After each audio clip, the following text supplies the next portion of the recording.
Now let's do the same multiplication problem using the FOIL process, or the distributive property is really where this comes from.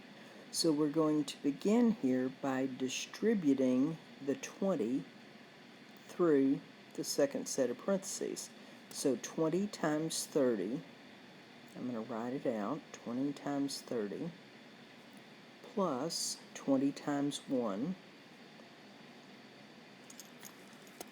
plus, now we're going to distribute the 4 through the parentheses, the other set of parentheses. 4 times 30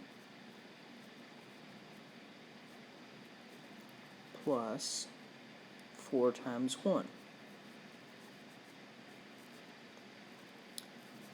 So I'm going to do all 4 of these multiplications. So 20 times 30 is 600.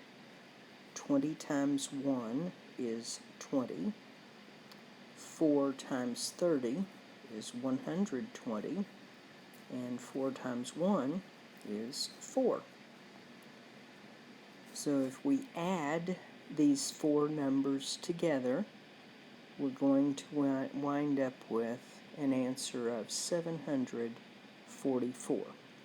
Same answer we got using the algorithm that you probably learned in around 3rd or 4th grade. So this process uses the distributive property. The FOIL, F-O-I-L, stands for first, outer, inner, last. First meaning we multiply the first number in each set of parentheses together.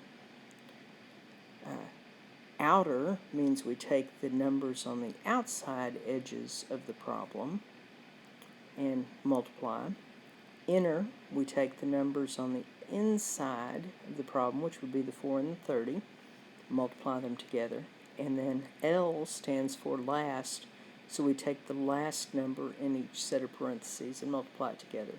And then we add anything that can be added. In this case, since they're just plain numbers, we can add all 4 of them together.